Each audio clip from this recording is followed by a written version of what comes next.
Guys, ನಾವು ಇದರ ಹಿಂದಿನ ಭಾಗದಲ್ಲಿ ನೋಡಿದಂತೆ ಎರನ್ ಅನ್ನು ಒಂದು ಟೈಟನ್ ನುಂಗಿಬಿಡುತ್ತದೆ. ಆದರೆ ಇದ್ದಕ್ಕಿದ್ದಂತೆ ಆ ಟೈಟನ್ಗೆ ಏನೋ ಆಗಲು ಪ್ರಾರಂಭಿಸುತ್ತದೆ ಮತ್ತು ಅದರ ದೇಹವನ್ನು ಸೀಳಿಕೊಂಡು ಇನ್ನೊಂದು ಟೈಟನ್ ಹೊರಬರುತ್ತದೆ ಮತ್ತು ಈ ಟೈಟನ್ ಎರನ್ ಆಗಿರುತ್ತಾನೆ. ಅವನು ಅಲ್ಲಿ ಹಾಜರಿದ್ದ ಎಲ್ಲಾ ಟೈಟನ್ಗಳನ್ನು ಕೊಲ್ಲುತ್ತಾನೆ. ಇದರ ನಂತರ ಆ ಟೈಟನ್ ಕೂಡ ದುರ್ಬಲಗೊಳ್ಳುತ್ತದೆ ಮತ್ತು ನಿಧಾನವಾಗಿ ಅದರ ದೇಹವು ನಾಶವಾಗಲು ಪ್ರಾರಂಭಿಸುತ್ತದೆ. ಬೇಗನೆ ಈ ಟೈಟನ್ನ ಕತ್ತನ್ನು ಕತ್ತರಿಸಬೇಕು, ಇಲ್ಲದಿದ್ದರೆ ಎರನ್ ಕೂಡ ಆ ಟೈಟನ್ ನೊಂದಿಗೆ ನಾಶವಾಗುತ್ತಾನೆ ಎಂದು ಸೌದಾ ಅವರಿಗೆ ಹೇಳುತ್ತಾನೆ. ಮಿಕಾಸಾ ತಕ್ಷಣವೇ ಆ ಟೈಟನ್ನ ಕತ್ತನ್ನು ಕತ್ತರಿಸುತ್ತಾಳೆ ಮತ್ತು ಅದರೊಳಗಿಂದ ಎರನ್ ಹೊರಗೆ ಬರುತ್ತಾನೆ. ಅವನು ಕಳೆದುಕೊಂಡಿದ್ದ ಒಂದು ಕೈ ಮತ್ತು ಒಂದು ಕಾಲು ಮತ್ತೆ ಪುನರುತ್ಪತ್ತಿ ಆಗಿರುತ್ತವೆ. ಭಾಗ 2ರ ಪ್ರಾರಂಭದಲ್ಲಿ ನಮಗೆ ಎರನ್ನ ಬಾಲ್ಯವನ್ನು ತೋರಿಸಲಾಗುತ್ತದೆ. ಅಲ್ಲಿ ಅವನ ತಂದೆ ಅವನ ಮೇಲೆ ಪ್ರಯೋಗಗಳನ್ನು ಮಾಡುತ್ತಿರುತ್ತಾರೆ ಮತ್ತು ಅಲ್ಲಿ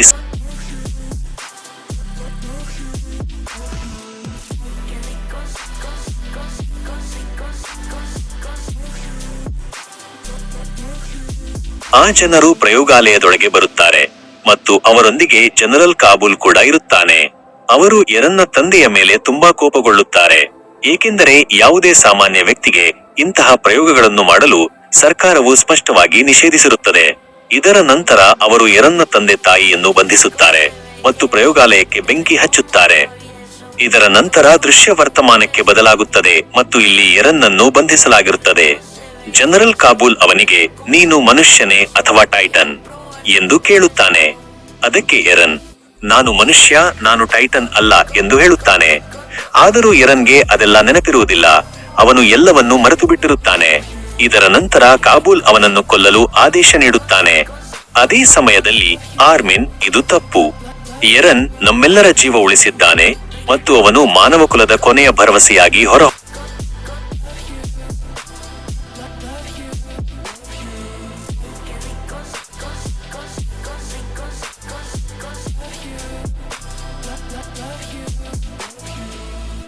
ಆಗ ಒಬ್ಬ ಸೈನಿಕ ಅವನಿಗೆ ಗುಂಡು ಹಾರಿಸುತ್ತಾನೆ ಮತ್ತು ಅವನು ಅಲ್ಲಿಯೇ ಸಾಯುತ್ತಾನೆ. ಅವರು ಎರನ್ಗೂ ಗುಂಡು ಹಾರಿಸಲು ಮುಂದಾಗುತ್ತಾರೆ. ಆಗ ಅಲ್ಲಿ ಮತ್ತೊಂದು ಅಪಾಯಕಾರಿ ಟೈಟನ್ ಪ್ರವೇಶವಾಗುತ್ತದೆ. ಅದು ಎರನ್ನನ್ನು ಅಲ್ಲಿಂದ ಕರೆದುಕೊಂಡು ಹೋಗಲು ಪ್ರಯತ್ನಿಸುತ್ತದೆ.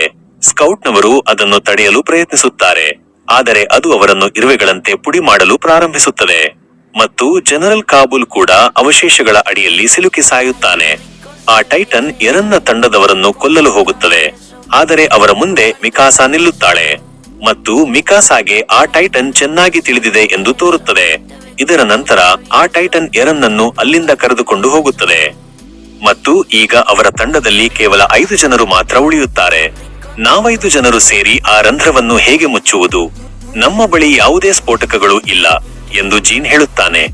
ಆಗ ಆರ್ಮಿನ್ಗೆ ನೆನಪಾಗುತ್ತದೆ, ಅವರು ಮೊದಲು ವಾಸಿಸುತ್ತಿದ್ದ ಸ್ಥಳದಲ್ಲಿ ಒಂದು ಕ್ಷಿಪಣಿ ಇದೆ ಮತ್ತು ಆ ಕ್ಷಿಪಣಿಯನ್ನು ಬಳಸಿ ಅವರು ಮತ್ತೆ ಆ ರಂಧ್ರವನ್ನು ಮುಚ್ಚಬಹುದು. ಇದರ ನಂತರ ಎಲ್ಲರೂ 3ನೇ ಗೋಡೆಯೊಳಗೆ ವಾಲ್ ಮರಿಯಾ ಹೋಗಲು ಯೋಜನೆ ಮಾಡುತ್ತಾರೆ. ಇತ್ತ ಎರನ್ಗೆ ಕಣ್ಣು ತೆರೆದು ನೋಡಿದಾಗ ಅವನು ತನ್ನನ್ನು ಒಂದು ವಿಚಿತ್ರ ಸ್ಥಳದಲ್ಲಿ ಕಂಡುಕೊಳ್ಳುತ್ತಾನೆ. ಅಲ್ಲಿನ ಮೂಲ ಸೌಕರ್ಯವು ತುಂಬಾ ಮುಂದುವರಿದಿರುತ್ತದೆ. ಎರನ್ ಇಷ್ಟು ಅದ್ಭುತವಾದ ಸ್ಥಳವನ್ನು ಈ ಮೊದಲು ಎಂದಿಗೂ ನೋಡಿರುವುದಿಲ್ಲ, ಏಕೆಂದರೆ ಅವರನ್ನು ಯಾವಾಗಲೂ ಗೋಡೆಯೊಳಗೆ ಬಂಧಿಸಿ ಇಡಲಾಗಿತ್ತು. ಎರನ್ಗೆ ಅಲ್ಲಿ ಒಂದು ದೊಡ್ಡ ಸಂಗೀತ ಉಪಕರಣವು ಕಾಣಿಸುತ್ತದೆ ಮತ್ತು ಗೋಡೆಯ ಹೊರಗಿನ ಪ್ರಪಂಚವು ತುಂಬಾ ಮುಂದುವರಿದಿದೆ ಎಂದು ಅವನು ಅರ್ಥ ಮಾಡಿಕೊಳ್ಳುತ್ತಾನೆ.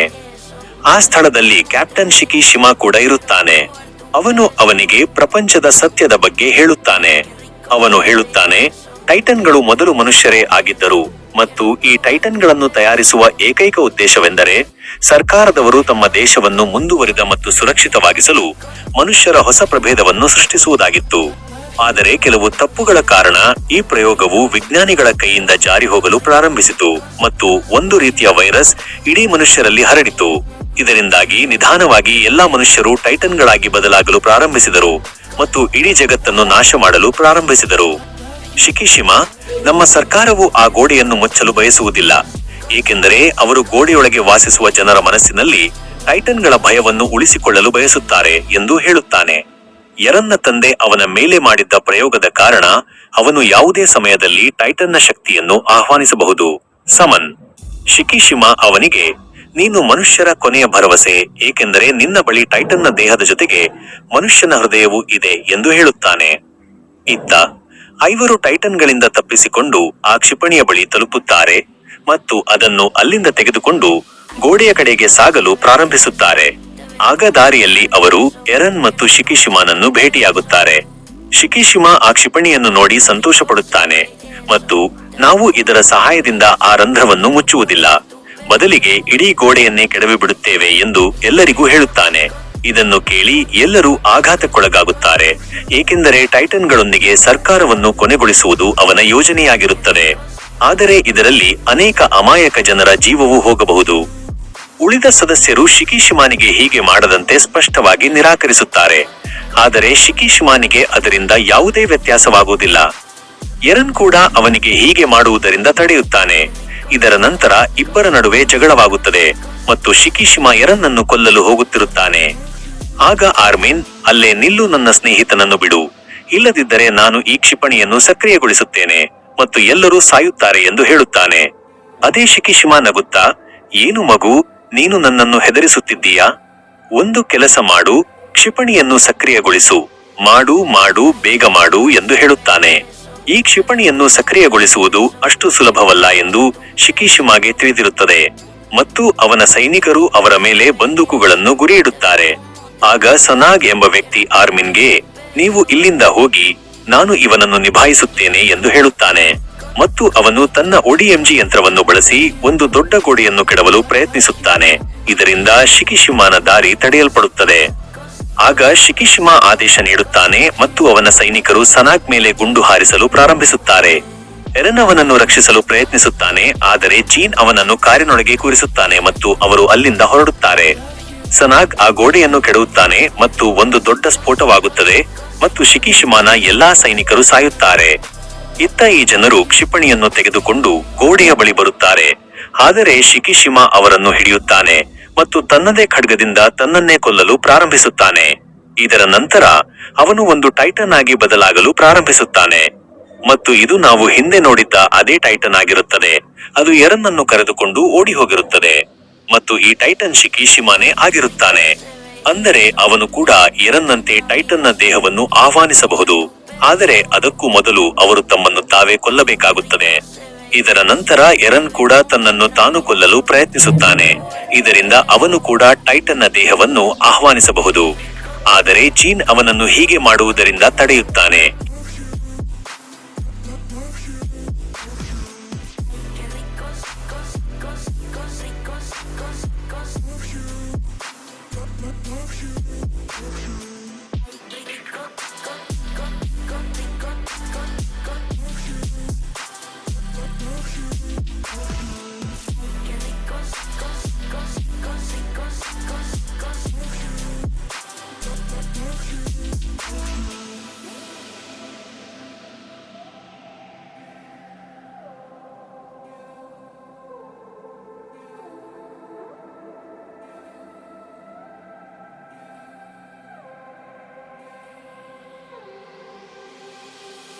Qué rico se ve eso, te ves como travieso, quiero probar tu beso.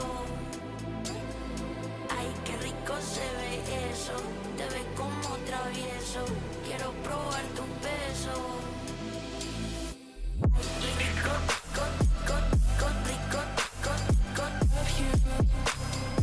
love you. Qué rico,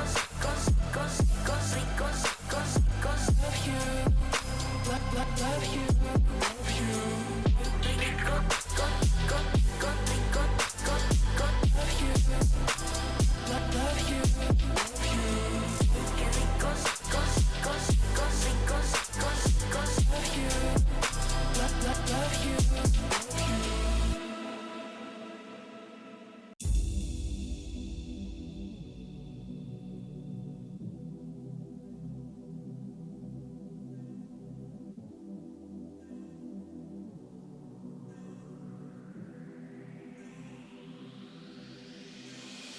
Ay, qué rico se ve eso, te ves como travieso, quiero probar tu beso. Ay, qué rico se ve. ಮತ್ತು ಅಂತಿಮವಾಗಿ error ಮತ್ತು ಮಿಕಾಸಾ ಮೊದಲ ಬಾರಿಗೆ ಹೊರಗಿನ ಪ್ರಪಂಚವನ್ನು ನೋಡುತ್ತಾರೆ. ಅದು ತುಂಬಾ ಆಧುನಿಕ ಮತ್ತು ಮುಂದುವರೆದಿರುತ್ತದೆ ಮತ್ತು ಮಿಕಾಸಾ ಎರನ್ಗೆ ತಾನು ಇನ್ನೂ ಅವನನ್ನೇ ಪ್ರೀತಿಸುತ್ತೇನೆ ಎಂದು ಹೇಳುತ್ತಾಳೆ. ಮತ್ತು ಇಲ್ಲಿಗೆ ಈ ಚಲನಚಿತ್ರವು ಕೊನೆಗೊಳ್ಳುತ್ತದೆ. ಸರಿ, ವಿವರಣೆಯು ನಿಮಗೆ ಚೆನ್ನಾಗಿ ಅನಿಸಿದ್ದರೆ ಒಂದು ಲೈಕ್ ಮಾಡಿ ಮತ್ತು ಚಾನೆಲ್ಗೆ ಮೊದಲ ಬಾರಿಗೆ ಬಂದಿದ್ದರೆ ಚಾನೆಲ್ ಅನ್ನು ಸಬ್ಸ್ಕ್ರೈಬ್ ಮಾಡಿಕೊಳ್ಳಿ. ಬೇಗನೆ ಮತ್ತೊಂದು ಹೊಸ ವಿಡಿಯೋದೊಂದಿಗೆ ಭೇಟಿಯಾಗೋಣ. ಅಲ್ಲಿಯವರೆಗೆ ಬೈ ಬೈ.